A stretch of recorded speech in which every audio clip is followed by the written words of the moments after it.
FAM Timor-Leste, hamuto com alume Parlamento Fuensai Timor-Leste, realiza Seminário Nacional com a Balorong Mundial by Internet Seguro.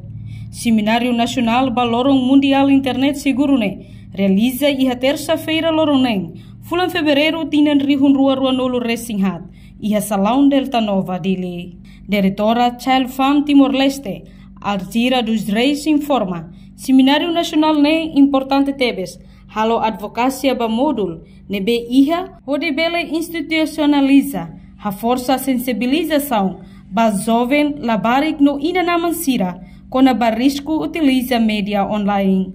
Seminário dari o objetivo importante ida matu atau halo advocacia, ba iha modul, nebe ami iha ona, ode no nebel institucionaliza, ode bele usa ba a força sensibilização, ba iha além uma jovem não amasira não mostra escola tira onde não é bele prevene risco tira vai acesso vai mídia online não mostra offline área foi a primeira vez halo mas bem a minha comemoração valor internet seguro cada tina halo o meus nível haneta. Enquanto participa Seminário Nacional atual estudante São José Operário Cláudia da Silva Pinto Fernandes sente contente, também bele tuir formação o insamak bele usa internet ho seguro. No li husi seminário bele muda sira ni Hanoi, no mentalidade o enhira usa mídia social, liu, Facebook, WhatsApp, no seluktan tem que usa ho seguro.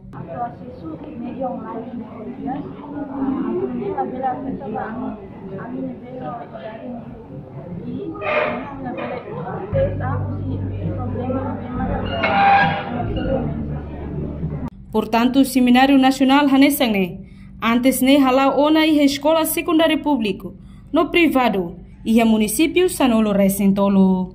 No orador e a Seminário Nacional mas husi instituição Tic Timor, no instituição defesa ba crianças. Seminário Nacional retam participa máximo husi estudante no convidado sira. Reportagem Sabina Sansa, Celestina Falo Televisão Timor Post. Janela informação ba emogoto. Atua tem informação atual dia kliu. Kita haluha. Haneham botão subscribe, like. Halo comentário no fahe tutang ba media sosial hotu.